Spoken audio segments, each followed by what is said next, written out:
Interessante. Ô, Silvio, outra coisa que eu ia te perguntar, na realidade, assim, quando você estava falando sobre a inteligência artificial entrando na saúde exatamente com esses ganhos, e eu vejo muito que as pessoas, eu vou dar a área de medicina, especificamente, você é dentista, não sei como é que vai entrar para você, mas eu vejo muito assim, eu tenho radiologia. Radiologia, o cara vai fazer a leitura de tomografia e de ressonância.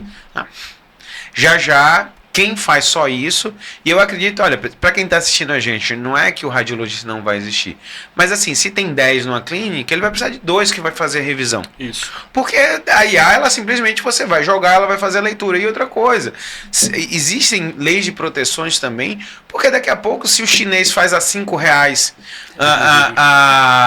uma leitura de um laudo, ao invés de ficar do médico radiologista daqui, eles vão subir tudo na nuvem, faz a leitura, joga para cá, traduz para o português e está resolvido. Então, assim, as pessoas que estão entrando na medicina, existe uma coisa, e eu falo muito sobre isso, já já a gente vai falar sobre robótica, porque assim, não é que a gente vai perder, não vai ter mais, mas assim, as coisas vão ser muito mais racionais. Você falou, se você usa lá, existe hoje em dia já um estetoscópio digital que você coloca e ele já vai dizer qual é a alteração que tem, qual é a válvula que tem alteração, ele já te dá tudo, sem você precisar encostar, botar aqui no seu ouvidinho e botar lá, então ele já resolve para você. Qual é você olhando dentro dessa mudança? Quais as mudanças que você vê realmente para o futuro? Porque a gente estou falando só de medicina, mas até o direito mesmo, a IA você vai botar lá um caso e ele vai citar todos os artigos e vai fazer sozinho. Com certeza, a gente tem muitas consequências, vamos dizer assim, né? Essas mudanças são muito grandes e muito sistêmicas, de modo geral. Então, por exemplo, a questão da medicina, só para acrescentar a questão do smartwatch. A gente tem esses vários marcadores, essas várias... assim, esses pontos que a gente consegue medir hoje, mas tem muita pesquisa de aumentar essa percepção de outros fatores. A gente teve uma palestra no Ocean algum tempo atrás, a Samsung está buscando, digamos, mais aplicativos para o smartwatch para, por exemplo, tentar perceber, se eu não me engano, Michela, foi falado sobre uma pessoa que tem uma tendência a ter depressão, algumas questões mais, digamos, de cunho mais psicológico, que a gente já pode também detectar usando o smartwatch, por exemplo, né? No mundo do direito, você falou muito bem a questão de interpretar, de conhecer todas as leis, artigos, parágrafos, etc., fazer uma comparação. Eu tenho um caso concreto e vou fazer uma análise com base em toda a legislação, jurisprudência. Isso é muito mais, digamos assim, fácil e rápido usando a IA hoje em dia. A gente tem pesquisadores da própria UEA que trabalham num projeto lá, o pessoal do direito, que faz esse tipo de pesquisa e de aplicação dessas ferramentas. Eu sou da engenharia de produção, então imagina só o quanto que a gente tem, digamos, de aplicações possíveis dentro de uma fábrica, de sensores, de comunicação entre máquinas. A gente está produzindo aqui algum tipo de produto, uma peça apresentou um defeito, uma máquina já dá uma informação, já chama uma próxima máquina para retirar aquele produto da linha porque tem um defeito.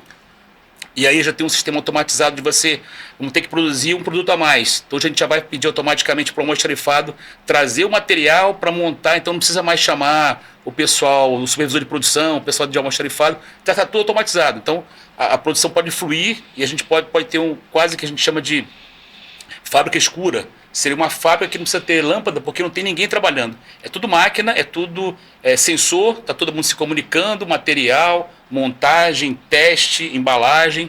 Então, realmente as consequências, né, a evolução é muito grande e a gente tem realmente só está o começo, a gente só está vendo o começo disso. E há riscos, né? A gente não entende exatamente como que isso vai acontecer. Mas alguns cientistas trazem a respeito assim do emprego das pessoas, né? Essa empregabilidade. Eu acho que é um ponto interessante.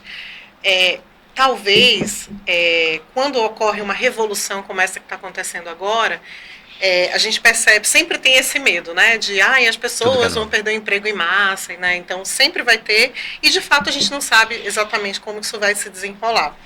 Mas o fato é que algumas profissões elas estão caindo em desuso, vamos dizer assim, estão perdendo espaço, mas outras estão surgindo, né, então a gente percebe que a IA, tanto de forma transversal, ela tem gerado uma necessidade de outras competências, né, de outras habilidades e competências. Então, as pessoas que só se preocupam em executar esse trabalho repetitivo, de fato, eles estão em sério risco de perder seus empregos. Mas essa parte mais analítica, eu ainda acredito que o ser humano ainda tem um papel extremamente relevante. Né? Eu assisto muitas séries e, assim, normalmente eu não gosto de assistir série médica porque, cara, eles glamorizam uma coisa que a gente não gosta. Mas toda vez que a gente vai falar sobre IA, sobre robótica, eu fico imaginando o seguinte: se eu estou operando, vamos dizer, o que opera um câncer, você está tirando ali um câncer, de repente um vaso muito grande, ele rompe. O meu dedo, de botar o dedo ali na hora, não tem robô. Sim. Você tá entendendo? Então, assim, o que eu sempre falo para as pessoas é assim: quando você vem a nova tecnologia, a gente tem que agregar. E eu digo muito assim, eu tive um caso recente de um câncer que era mais raro, e aí eu vou baixar vários artigos, faço meu prompt, jogo dentro os artigos Perfeito. mais relevantes, boto o meu caso lá e eu não ia saber discutir com ninguém, mas lá ao IA ele vai me dar, olha, é assim, os melhores exames são esses, as propostas são essas. Então, assim, não é que a IA, você não pode dizer assim, não vou usar, ou isso não presta. A única coisa que eu vou ser bem sincero com vocês, que só entre a gente aqui. Só entre a gente. Eu fico pensando o seguinte, fazer um doutorado, eu fiz o meu mestrado, não fui doutorado, vai ser muito mais fácil, né? Muito. Nossa. E aí é um ponto interessante que você trouxe um ponto que, para mim, eu tenho discutido muito sobre isso. A forma da gente ensinar a medicina, ensinar a odontologia, ensinar na saúde, tem que mudar. Por quê? Sim. Quer queiramos ou não, quer gostemos ou não, a IA chegou, a IA generativa chegou e os alunos sabem usar até melhor que a gente. Não, e eu ouvi uma coisa que eu acho maravilhosa, é a seguinte: e se não fizer diferença, que diferença faz?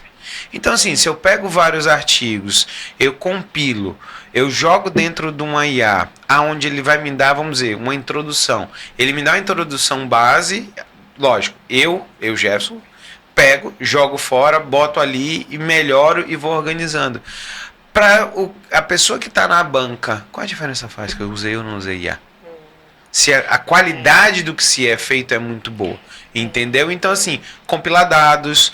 Você está entendendo? Mas aí tem um ponto extremamente importante, que era onde eu ia chegar: pensamento crítico. Porque a IA alucina. Então, por exemplo, ela busca na internet todas as informações, inclusive as informações equivocadas. Então, por conta disso, ela traz para um contexto informações erradas. Mas vamos lá, Michela, eu vou na base do seguinte: se eu pego os melhores artigos sobre o assunto, ponto. Ok. Pego os artigos, meta-análise, tudo direitinho, jogo, compilo, faço o meu prompt, jogo tudo lá, vamos dizer, eu peço uma introdução. Não, jogou o prompt, tá certo, bacana. Agora, os alunos que não têm essa maturidade, que não têm ainda esse nível de entendimento, você já passou por um mestrado, né?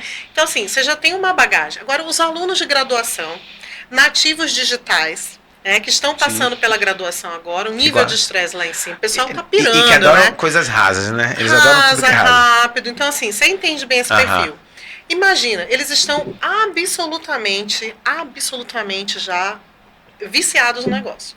Por quê? É muito rápido, eles têm muitas atividades, então, enfim. Aí o que a gente precisa ensinar, como professores que somos? Pensamento crítico. Então, ele precisa usar o ChatGPT, assim como você, assim como eu, qualquer um aqui, todos nós iremos usar para fazer melhor uma tese de doutorado ou mestrado. Mas o pensamento crítico para fazer o quê? A curadoria desse conteúdo. Porque assim, aí a gente entra na questão ética. Você usou a IA lá para fazer algum planejamento cirúrgico, ou então está usando a robótica e deu errado. De quem é a responsabilidade? É da IA? Vou processar quem? O ChatGPT? Não, é sua. Agora, se você usa a ferramenta, né, então você tem que entender essa ferramenta, o quanto que ela é segura, né, qual o risco. Sempre tem risco, sempre vai ter risco. Então, essa questão, eu trago muito isso, né? A gente precisa discutir mais sobre a IA na medicina, sobretudo na educação para a saúde, sobre pensamento crítico. Então, esse aluno, ele não precisa mais fazer uma prova em que ele precisa, a gente testa a habilidade de memória dele. Decorar. Porque é um profissional que não vai precisar mais da memória, porque agora ele tem que saber como encontrar, como gerar o prompt adequado. Aí vai chegar, então, até ia perguntar para você, Silvio, na sua visão, a gente vai deixar de ser professor para ser curador?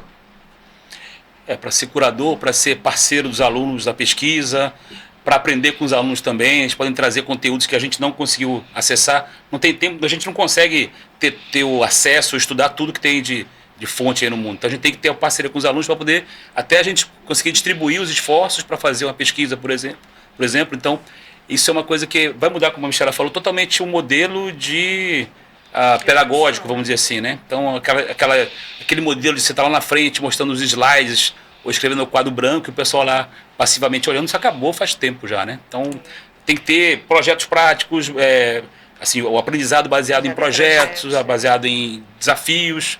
Isso é uma coisa muito bacana, a gente trabalhar em conjunto com os alunos. É muito importante. Eu acho que não curador, mas facilitador, né? Nós seremos os facilitadores.